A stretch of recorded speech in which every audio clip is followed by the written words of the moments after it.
Welcome to the Historian's Hut, the show where we box more than Mike Tyson and we pace more than a glue company. In today's episode, we'll be drawing poorly the Battle of Versinikia in the region of Adrianople in medieval Greece. In today's political landscape, that would be at the intersection of Greece, Turkey, and Bulgaria. This battle occurred because Khan Krum, right here, took advantage of the negligence of border security of the Byzantine Empire. They abandoned a lot of their forts, and Khan Krum marched in and seized a lot of their land. Around this time, a new emperor, Michael I, right here, had just come to power. For the most part, he ignored Khan Krum and the Bulgarians and just solidified his base of power. But by ignoring the Bulgarians, he took a large popularity hit. So eventually he decided to launch a campaign to push them back. Around this time, I would be drawing the geography of the battle, the terrain, if there are hills or mountains or rivers or anything like that, but for this battle, the geography doesn't really matter. All you really need to know for this is Emperor Michael I moved an army of around 26,000 people to the region of Versinikia near Adrianople. We'll just say that this is where he camped.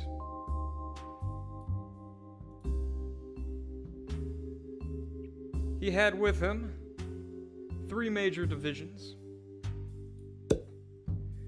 One was led by a man called Aplakis, who isn't very well known in history, didn't really stand out from the rest of the crowd. Then Michael I had his own army, the largest of them. He had around 10,000 troops in his personal control. The final division was led by a man named Leo. It was about the same size as the contingent under Aplakis. Leo is a much more important man in history, so we have a picture of him right here, which we'll place down by his command. Khan Krum soon arrived at Versinikia, and when he saw Michael's army, which was much larger than his own, Khan Krum had his own forces simply camp and wait. Now, Emperor Michael had the upper hand. He had numbers advantage, he's thought to have had terrain advantage, but he was a very indecisive person. For around 13 days, both armies just sat there doing absolutely nothing. On the side of Emperor Michael, he had some generals who wanted to attack, he had some generals who wanted to defend and continue to siege Khan Krum and allow them to either run away or starve or something like that to happen.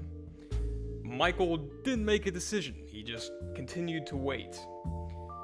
After a while, the one commander named General Aplakis decided he couldn't wait any longer, and without his emperor's leave, he attacked. Once this attack occurred, Michael decided he wouldn't suffer this insubordination, and he just watched to see what happened. And what he witnessed was the death of his wing, including its commander. When Leo, over here, saw that the emperor didn't go to the aid of that commander and that section of the army, Leo decided he'd had enough of this foolishness and he abandoned the field. He left the emperor there alone.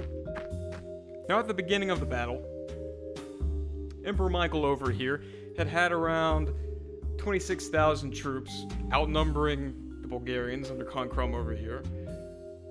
But now that one wing was destroyed and the other had abandoned the field of battle, his army of 10,000 now was outnumbered by the Bulgarians.